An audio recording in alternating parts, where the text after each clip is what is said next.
내 안에 만들어 놓은 우상을 제거하라는 제목으로 지난주에 말씀드리지 못한 부분을 이어서 말씀드리겠습니다. 지난주에 하나님께서 십계명을 주신 이유와 목적에 대해 살펴보았습니다. 잠깐 복습하면 하나님께서 이스라엘 백성들을 애굽에서 구원하시고 그들과 시내 산에서 언약식을 거행하셨습니다. 이스라엘은 하나님의 백성이 되고 하나님은 이스라엘이 왕이 되어 주시기로 모든 만민들이 다 지켜보는 앞에서 공개적으로 언약을 체결하셨습니다. 우리가 죄악 가운데 있을 때에 하나님의 은혜로 그의 부르심으로 말미암아서 우리가 죄에서 구원받고 하나님의 자녀가 되었습니다. 그 하나님의 자녀가 된 것으로 끝나는 것이 아니라 하나님의 자녀, 하나님의 백성이 되었다면 이제는 그 하나님과 우리 사이에 관계가 된 것입니다. 그것을 성경은 언약식을 했다, 그렇게 말씀하고 있는 것입니다. 애굽에서의 삶과 이제 하나님의 백성으로서의 삶의 방식이 달라졌습니다. 우리 예수 믿기 전과 예수 믿은 후의 삶이 달라졌습니다. 그때 주어진 것이 뭐냐? 십계명이라는 것입니다. 늘 제가 말씀하지만 전에는 나의 방식, 세상의 방식대로 살았지만 예수님을 믿고 난 다음에는 삶의 식이 바뀐 것입니다. 그것이 하나님의 식으로 바뀐 거예요. 그 하나님의 식이 십계명인 것입니다. 하나님의 그 식이 십계명을 거기에서 더 많은 계명들로 넓혀지잖아요. 613가지. 더 나아가서 하나님의 말씀, 그 말씀대로 우리가 살아가는 그 하나님의 식이 우리에게 주어졌다라는 것입니다. 그래서 십계명은 하나님과 이스라엘 백성들 사이에 맺어진 일종의 결혼 서약문과 같은 것입니다. 일종의 조약문과 같습니다. 이제 본격적으로 하나님이 이스라엘의 왕으로서 그들을 보호하시고 인도하시기 시작했습니다. 여러분, 우리가 하나님의 자녀가 되게 되면 그분이 우리의 아버지요, 그의 백성이 되면 그분은 우리의 왕이 되셔서 우리를 보호하시고 우리를 인도하신다라는 사실입니다. 반대로 이스라엘 백성에게는 하나님의 법을 잘 지켜야만 하는 의무가 따랐습니다. 우리에게 의무가 주어지는 거예요. 하나님의 말씀대로 이제 순종하며 살아가는 삶. 그래서 근데 그 하나님의 말씀을 내 중심적으로 살아가는 사람은 그 말씀을 따라 사는 것이 힘든 거예요. 그러나 하나님이 나의 아버지요, 하나님이 나의 왕이라고 고백하며 살아가는 그 삶은 성경에 말씀하고자 하잖아요. 하나님의 말씀을 지키는 것은 어려운 것이다, 쉬운 것이다. 성경에 이렇게 말, 어려운 것이 아니라 어렵지가 않대요. 맞아요. 여러분, 제가 죄 짓는 것이 쉬울까요? 죄를 안 짓는 것이 더 쉬울까요? 예. 뭐 여러 가지 종류로 얘기하면 안 짓는 것이 더, 제가 도둑질 하기가 쉬울까요? 어려울까요? 제가 거짓말 하기가 쉬울까요? 어려울까요? 제가 간음하기가 쉬울까요? 어려울까요? 시기 질투하는 게 쉬울까요? 어려울까요? 바로 그런 거예요. 그러니까 우리의 생각을 바뀌어서 우리의 신분이 하나님의 자녀, 하나님의 백성이 되었다라는 것이 100% 믿어지게 되면 그 후의 삶은 우리가 분명히 달라지게 되어 있는 것입니다. 왜 오늘 이 설교를 지난주에 이어서 하는 이유가 뭐냐? 오늘날 예수 그리스도를 믿으면서도 구원만 받았다라는 거예요. 그거는 왜 천국 가는 거니까 내가 가졌으니까 좋아. 그리고 이후에는 자기 중심적으로 신앙생활을 하는 것입니다. 내가 좋은 것은 받아들이고 어려운 것은 죄인이 어떻게 이런 걸 다 감당해, 우리는 어차피 연약한 존재야, 은혜로 구원받았어 하고 못 지키는 것을 합리화시키는 것입니다. 모든 신앙의 중심이 뭐냐? 자기예요. 그래, 이런 사람은 하나님이 도움이 되면 계속 믿는 것 같은데 하나님이 도와주지도 않고 역사하지도 않다 그러면 과감하게 버려버립니다. 이런 사람들의 특징이 뭐냐? 불평하고 원망이 그렇게 많아요. 십계명은 하나님의 백성으로서 이스라엘이 어떻게 살아야 할지에 그 규정한 법, 헌법입니다. 하나님의 백성들이 지켜야 할 하나님으로부터 부여받은 가장 소중한 삶의 법칙이자 원칙인 것입니다. 하나님의 백성이 하나님의 백성답게 살아가기 위한 대원칙. 지난주에 말씀드린 것처럼 십계명을 주신 목적은 우리가 이것을 다 지켜야만 하나님의 백성이 될 수 있다라는 구원의 조건이 아니라 이미 하나님의 백성이 된 하나님의 사람으로서 백성답게 살도록 주신 하나님의 백성의 삶의 원리인 것입니다. 원리. 하나님이 먼저 우리를 하나님의 백성으로 만들어 주신 다음에 하나님의 백성이 마땅히 살아야 할 삶의 원칙으로 주신 것이 바로 십계명인데, 그 중에서 지난주와 이번 주에 살펴보는 것이 제2계명 우상숭배라는 것입니다. 우상숭배란 신이 아닌 것을 마치 신처럼 숭배하는 행위를 규정할 수 있습니다. 다시 말하면 하나님에 의해 해방된 하나님의 백성들이 그들의 구원자여 주 대신 여호와 하나님을 면전에서 신을, 자기가 섬기는 그 신을 배제하고 다른 것을 만들어 형상을 만들고 다른 것을 인격화시켜서 그것을 섬기는 것입니다. 그러니까 우상이란 위조신, 예컨대 하나님 자체가 아닌 인간이 위조해내는 것. 오늘날의 무속신앙들도 마찬가지죠. 성경에서는 또 우상을 만든 형상뿐만 아니라 이렇게도 말합니다. 골로새서 3장 5절 6절을 다 같이 한번 읽어보겠습니다. 그러므로 땅에 있는 지체를 죽이라. 곧 음란과 부정과 사욕과 악한 정욕과 탐심이니 우상 숭배니라. 이것들로 말미암아 하나님의 진노가 임하느니라. 여러분, 이 땅에 우리 공동체에 우리 각자 개인들에게 하나님의 진노가 임하지 않으려면 우상 숭배를 하지 말아야 되는 거예요. 성경은 사람이 형상으로 만들지 않은 탐심도 우상 숭배라는 거예요. 자기 욕망을 채우려고 수단 방법 가리지 아니하고 그게 죄가 되든 안 되든 상관이 없는 거예요. 그러니까 우상 숭배란 어떤 것에 옳고 그름이라는 판단 없이 그것을 맹목적으로 의탁하면서 그것을 통해 자신의 탐욕을 취하려는 행위를 말하는 것입니다. 여러분, 사람을 추종하는 것도 마찬가지예요. 자기의 스승이든 목사가, 여러분 목사도 우상이 될 수가 있습니다. 정치인들도 우상이 될 수 있습니다.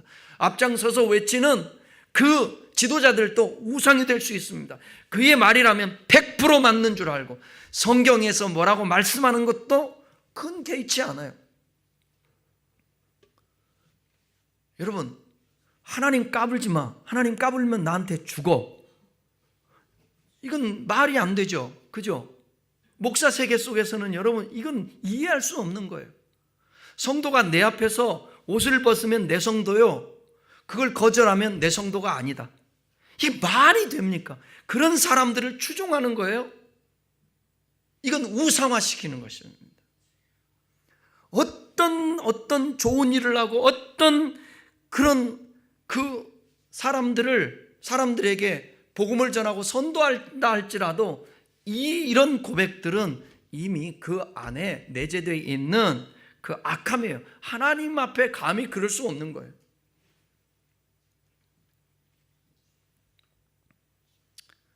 우상숭배와 주술신앙은 언제나 신에게서 돌아선 죄의 결과인 탐욕과 연결되어 있습니다.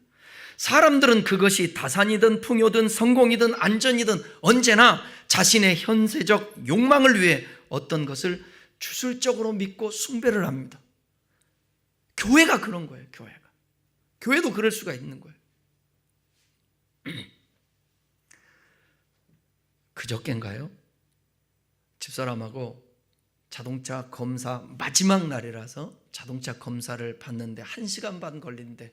그래서 앞에 식당하고 같지 않은 카페에 가서 앉아서 둘이 차를 먹고 있는데 옆에 여러분 우리 큰나무 교우 여러분들 어디를 가든 식당을 가든 카페를 가든 어느 공간을 가든 한 톤을 낮췄어요.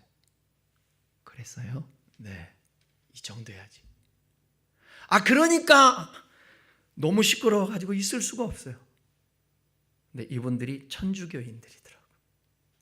천주교인들인데 방언 얘기를 하더라고요. 방언. 그래서 방언을 막 하는데 어쩔 때는 이게 뭔 말인지도 모르고 하는데 그 옆에서 들어보니까 그걸 또 부러워하는 사람이 있어요. 여러분, 방언이 주술행위가 되면 안 됩니다. 나도 알아들이지 못하는 얘기를 그냥 앉으면서부터 랄랄라 뚜뚜뚜 랄라라라라라라라, 이건 주술이에요. 그걸 목회자가 앞에서 다 같이 따라합시다. 랄랄랄랄랄랄랄랄라 그러면 혀가 말린다고 하는, 이게 어떻게 이게 신앙적이냐고요. 그게 위로부터 오는 건, 여러분 적어도 방언을 저도 받았었지만 방언은 위로부터 오는 거예요. 나도 모르게 그게 되는 거예요. 내가 하고 싶다고 해서 막 하게 되는 거 아니라고요. 그런 주술행위들 부탁합니다. 여러분 어디 가서도 하나님 아버지 주님 이렇게 진정으로 부르는 거 좋지만 아버지 하나님, 아버지 하나님, 아버지 하나님, 주요 주술입니다. 생각하면서 의미 있게 인격적으로 주님을 대하고 그렇게 신앙생활을 해야 되는 것이죠. 좀 제가 과하게 표현하는 것 같지만 우리가 신앙생활하면서 교회 다니면서도 아무런 꺼리낌 없이 타로하고 그 다음에 점도하고 그 다음에 토정비결도 보고 운세도 보고, 그래서 운세가 좋으면 기분이 좋고 운세가 나쁘면 기분이 나쁘고, 천만에 저는 예수 믿고 나서 가장 자유하게 된 게 그런 부분들이에요. 미신적인 것들, 이것들 또한 우리에게서 우상이 될 수 있다는 것입니다. 제2계명 서두에 형상을 만들지 말고 그것에 절하지 말고 그것들을 섬기지 말라고 할 때에 거기 뭐라고 나와 있냐면 너를 위하여, 너를 위하여. 그 말이 앞에 전제되어 있는 것은 바로 너의 현세적 욕망을 위하여 그런 일들을 하지 말라는 것입니다. 너 자신을 위하여 우상을 만들지 말라는 거예요. 하나님께서 우상에 대해서 말씀하실 때 녹여서 만든 것이든 마음에 새겨서 만든 것이든 그 앞에 섬기는 것은 우상이라 말씀했습니다. 우리가 믿는 하나님을 자신의 지식과 경험으로 머릿속에 그려놓고, 중요한 얘기예요, 자기 방식대로 믿지 말라는 거예요. 만약에 그렇게 믿는다면 하나님은 저마다 다 다른 주관적 하나님을 믿게 되는 것입니다. 이런 말이 있습니다. 하나님을 상상하려고 하지 마라. 그러면 당신은 추상적이고 관념적인 하나님을 믿게 된다. 저의 기도는 하나님, 유일하게 내 감정도 믿을 수 없잖아요. 그죠? 느낌도 믿을 수 없잖아요. 하나님을 섬기는데 가장 중요한 것은 하나님의 말씀이지 않습니까? 하나님, 이 말씀을 저는 하나님의 말씀으로 믿는데 이 하나님의 말씀을 잘 이해하고 깨닫고 가르치고 적용할 수 있도록 인도하여 주옵소서. 성경은 한 사건을 다양한 관점으로 볼 수 있게 말씀도 하지만, 그러나 성경은 우리에게 말씀하시기를 주 안에서 하나 되라고 말씀하고 있는 것이. 그런데 왜 오늘날 있어서 이 기독교가 자꾸 분열된가, 목회자들끼리 분열되는가? 그것 또한 우리의 생각이, 우리의 느낌이 주관적으로 하나님을 믿기 때문에 이 성경 말씀 앞에 모두 다 겸손하게 머리 조아리고 굴복하면 하나 되지 않을 수가 없습니다. 저는 그래서 목사님들 만나면 어디 갈 때도 기도합시다 하고 기도하고 출발합니다. 하나님이 모였을 때의 느낌, 오늘은 기도하라고 그러는구나, 우리 목사님 기도하고 갑시다. 기도하고 마칩시다. 그럴 때가 있어요. 우리 모두는, 우리의 생각은 다 경험치에서 나오는 거예요. 그 경험이 하나님의 말씀의 토대 위에 됐다면 상관없는데, 이 하나님의 말씀에서 우리가 어긋날 수도 있다는 거예요. 올 한해는 지난 직분자 교육 때도 여러분들이 같이 말씀을 나누면서 다짐했듯이 올 한해는 성경을 꼭 일독씩 할 수 있기를 바랍니다. 안수 집사님이 아멘을 했습니다. 송구 영신 예배 때 꼭 물어볼 거예요. 한 번 읽었냐고. 그러면 이러면 안 되는 거예요. 성경은 우리의 삶에 있어서 가장 기본이에요. 근데 어렵잖아요. 그래도 읽어봐요. 내 눈을 열어 주의 법에 기이한 것을 보게 하여 주십시오. 계시의 영을 허락하사 이 성경을 통하여서 하나님을 알게 해 주십시오. 하나님을 상상으로 믿지 말고 추상적이고 관념적으로 하나님을 믿으면 안 된다는 거예요. 내가 설정해놓고 믿으면 안 되고 이 토대 위에서 믿어야 되는 것입니다. 어떤 분은 하나님을 단순히 하늘에 계신 분으로 알고, 또 어떤 사람은 자신이 개인적으로 좋아하고 필요한 부분에서 하나님을 만나려고 하고 그렇게 생각하고 있습니다. 자신의 머릿속에 하나님을 그려놓고 내가 믿는 하나님은 이런 분이라고 힘있게들 외쳐대지만, 그런 하나님은 세상 어디에도 없는 자기 마음속의 우상일 뿐입니다.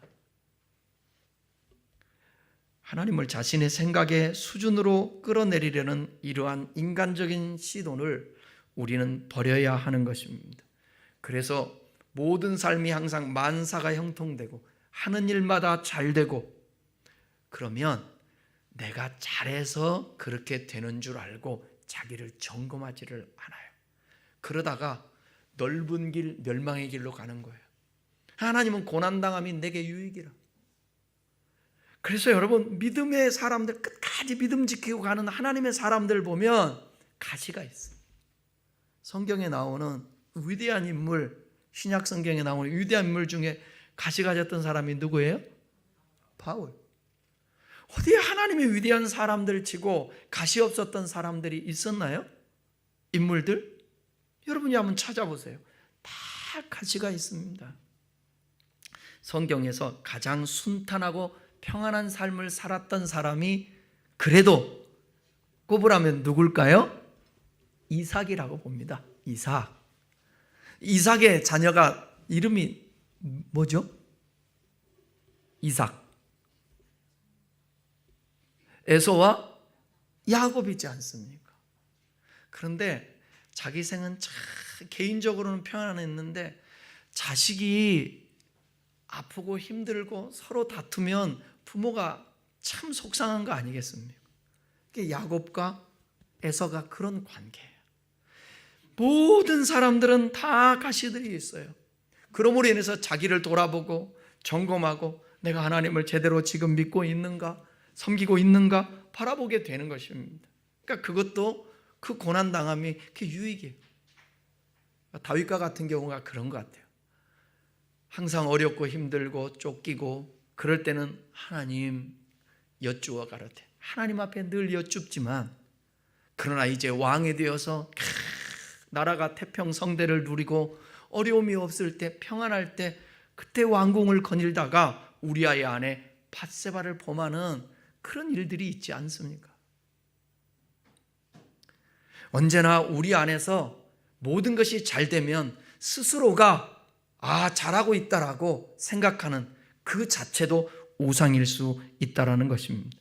하나님을 자신의 생각의 수준으로 끌어내리려는 이러한 인간적인 시도를 우리는 절대로 간직해서는 안 되는 것입니다. 이런 하나님을 믿는 자들은 쉽게 실망하고요, 낙심하여 하나님은 없다며 돌아설 수밖에 없음을 우리는 알아야 합니다. 우리는 하나님을 하나님 되게 해야 된다는 것입니다.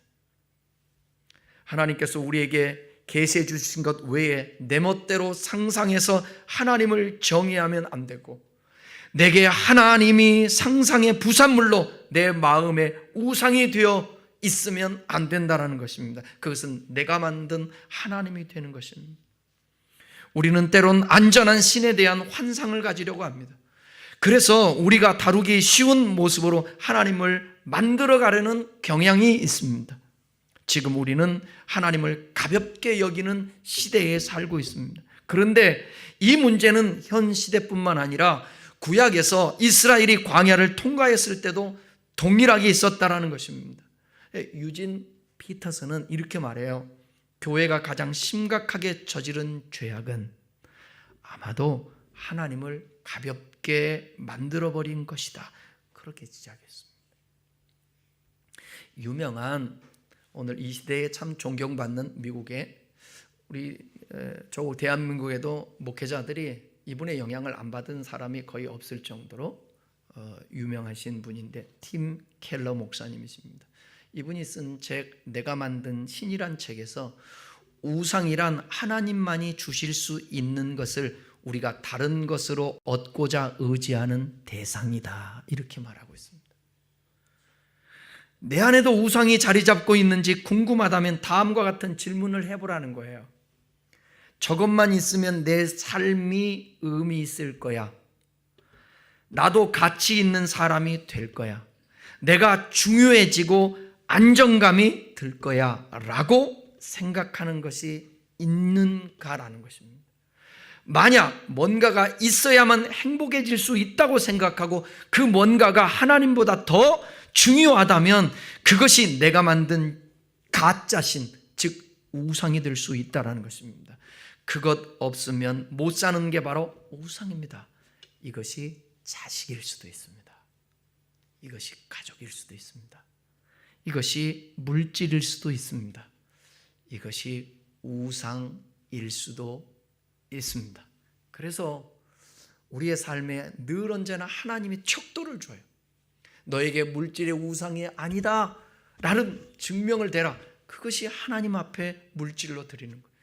너의 모든 삶의 주인이, 시간의 주인이 하나님이시다. 그래서 이렇게 주일날 구별해서 하나님 앞에 예배드리는 이 신앙 고백적인 삶. 팀 켈러가 폭로하는 현대인의 우상을 보면 정체가 훤히 드러나는 우상도 있지만 교묘하게 본 모습을 감추고 우리 마음속에 또아리를 틀고 있는 것들이 있다는 거예요. 돈과 권력이 정체를 훤히 드러내는 우상이라면 평생 소원, 이것도 우상이 될 수 있고, 사랑도 우상이 될 수 있고, 성취하고 싶은 것, 문화와 종교, 이런 것들도 쉽게 그 독소를 드러내지 않는 우상일 수 있다는 것입니다.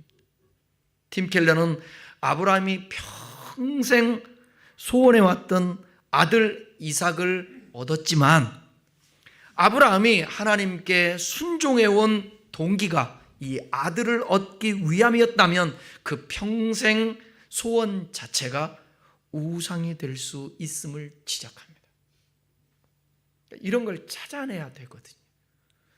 그러니까 여러분, 지난번에 우리 준우가 기도를 할 때 그에게 하나님이 수단이 아니라 목적이라는 말을 되게 하라는 그 기도한 적이 있어요. 제가 여러분들한테 누누이 말씀드렸잖아요. 하나님은 우리에게서 수단이 아니라 목적입니다. 하나님을 통하여서 뭔가 이루기 위한, 그러면 내가 목적이 되는 거예요. 내가 아니라 하나님 자체가 우리의 전부인 거예요. 그분으로 인하여, 그분으로 말미암아, 그분에 의해서 살아갈 때 진정한 삶의 의미가 있는 것이고, 그분이 도와주시고 인도하시고 역사해 주시는 거예요. 죽고 살고 있고 없고 이런 것이 문제가 되지 않아요. 왜? 주님 안에 있으면. 그게 진짜 신앙인 거예요. 근데 우상을 섬기는 사람은 자기중심적이기 때문에 늘 언제나 내가 원하는 대로 돼야 하나님도 하나님인 것이에요. 그렇다면 우상 숭배를 극복하려면 어떻게 해야 되는가? 우상을 그냥 없앨 수는 없고 대체해야만 한다라는 것이에요. 대처해야 돼. 우상을 몰아내는 유일한 방법은 대체하는 거예요. 즉 가짜를 몰아내려면 진짜를 그 자리에 들여놓으면 된다는 것입니다. 참 하나님으로 대체하지 않으면 계속 우상은 대상만 바뀔 뿐인 거예요. 그러니까 하나님으로 바꿔야 돼. 우상을 하나님으로 대체하는 방법은 뭔가? 답은 간단합니다. 우리에게 필요한 것은 하나님과 생생하게 만나기 위해서 그분을 찾고 그분과 교제하는 거예요. 그리고 말씀과 기도하고 주님께 범사에 묻고 기다리고, 자꾸 내 말만 하려고 하지 말고 주님은 나에게 뭐라고 말씀하실까? 이 순간에 나의 분노할 때 하나님은 뭐라고 말씀하실까? 내가 지금 음란과 방탕과 악한 정욕에 거기에 사로잡혀 죄를 지으려고 할 때 하나님은 나를 보고 뭐라고 생각하실까? 어떻게 여기실까? 자꾸 이렇게 묵상하는 것입니다. 그게 하나님을 대체하는 거예요. 그러면 하나님의 중심이 이렇게 되는 것입니다. 하나님만이 주실 수 있는 것을 다른 데서 얻으려고 하지 말고 주실 수 있는 그분께 기도하는 거예요. 그 기도할 때 하나님은 예스든 노든 웨이트든 어쨌든 하나님이 말씀을, 여러분 기다리라는 것도 응답입니다. 아니야, 너 그것도 응답입니다. 우리는 생각하기를 모든 것이 그래 해줄게 이것만이 응답이라고 생각하는데 아니에요. 우리가 구하는 것에 너에게 유익이 안 돼, 거절. 너 지금은 아니야, 기다려. 이것도 다 응답인 거예요. 그러한 하나님과의 관계를 맺을 때에 우리는 우상으로부터 벗어나고 하나님으로 대체할 수 있다는 것입니다. 내 안에 우상을 만드는 것은 내가 목적하는 것과 소원을 이루고자 하는 욕망으로부터 오는 것이기 때문에 항상 내려놓는 훈련을 하고 따라하겠습니다. 내 주여 뜻대로 하시옵소서. 이 고백을 해야 되는 것입니다. 그러니까 쉽지 않죠. 그런데 좀 인생 오래 살아보고 신앙생활 많이 해보고 또 목회를 오래 해보니까 이 기도가 제일 합당한 기도예요. 주님, 저에게 때로는 그게 버거울 수도 있지만 내 뜻이 아니라 하나님 뜻대로 되십시오. 그래야 결과가 우리에게 유익이 되는 것입니다. 여러분 걱정하지 마세요. 두려워하지 마세요. 그럼에도 불구하고 아까 찬양했잖아요. 왜냐하면 하나님이 아버지시기 때문에 모든 것을 다 영과 육과 혼을 다 합쳐서 종합해보면, 영혼의 세계와 이 유한한 세계를 종합해보면 하나님은 합력하여 선을 이루시고 우리에게 유익을 주실 것입니다. 언제나 우리가 식상하게 들릴지 모르지만 하나님의 말씀을 깊이 이해하고 성경 속에서 하나님을 만날 수 있기를 바랍니다. 그리고 일상에서 하나님의 임재를 경험하십시오. 기도할 때 그 경험을 할 수 있습니다. 그러려면 하나님과 많이 대화해야 되죠. 자, 20장 5절 6절을 읽겠습니다. 그것들에게 절하지 말며 그것들을 섬기지 말라. 나 내 하나님 여호와는 질투하는 하나님이신즉 나를 미워하는 자의 죄를 갚되 아버지로부터 아들에게 3, 4대까지 이르게 하려니와 나를 사랑하고 내 계명을 지키는 자에게는 1000대까지 은혜를 베푸느니라. 여호와는 질투하시는 하나님이래. 이것은 하나님께서 당신의 백성을 너무나도 사랑하기 때문에 그 백성이 당신에게서 떠나간다든지 그 백성의 마음이 다른 곳에 쏠려 있다든지 혹은 그 삶이 부패하고 타락해 간다든지 하는 것을 결코 우리 주님은 앉아서 바라보실 수만 없기 때문에 이것을 강조하고 있는 표현인 것입니다. 결국 하나님의 극렬하게 타는 듯한 질투심은 인간에 대한 당신의 사랑이 얼마나 열렬한지를 반증하고 있는 것입니다. 사랑하지 않는 자에 대해서는 무관심할 수밖에 없죠. 자, 신명기 4장 24절 보겠습니다. 내 하나님 여호와는 소멸하는 불이시요 질투하시는 하나님이시라. 라고. 우리가 보통 부정적으로 말하는 그 질투와는 다르고 하나님의 사랑에서 발동되는 것입니다. 이 질투는. 근데 성경에 보게 되면 쉽게 얘기하면 저주는 몇 대라고 그랬어요? 3, 4대. 근데 주의 계명을 지키는 자에게는 은혜를 베푸시는데 몇 대? 1000이라는 숫자는 그냥 1000대 많은 게 아니라 무한을 얘기하는 거. 왜 3, 4대라고 얘기하겠어요? 3, 4대면 끝나요. 뭐 영원할 필요도 없어요. 1대, 2대, 3대면 끝이 납니다. 여러분, 주님을 섬기고, 우리가 그걸 뭐 1 더하기 2는 3 이렇게 딱 떨어지게 말할 수는 없지만, 요사이 제가 보니까 주변에 참 부모가 신앙이 참 좋아서 목회자든 또 교회 안에서 참 신앙생활을 잘하던 그런 부모 밑에서 그것은 본인 자신의 세대에서는 좀 힘들지 모르지만 그 자손들이 보면 참 하나님이 은혜 베푸시는 것을 주변에서 참 많이 봐요. 저는 제일 부러운 게 뭐가 부럽냐면 목사 아버지가 부러워. 우리 아버지도 목사였다면 참 좋았겠다. 우리 아버지도 장로님이었으면 참 좋았겠다. 다른 것은 하나도 안 부러운데 그런 게 부럽더라고. 그 밑에서 어렸을 때부터 주일학교에서 해 뜨는 데부터 이런 거 배워보고, 예배 시간에 떠드는 아이 이런 거 배우고. 저는 주일학교를 안 다녀서 몰라요, 그런 거.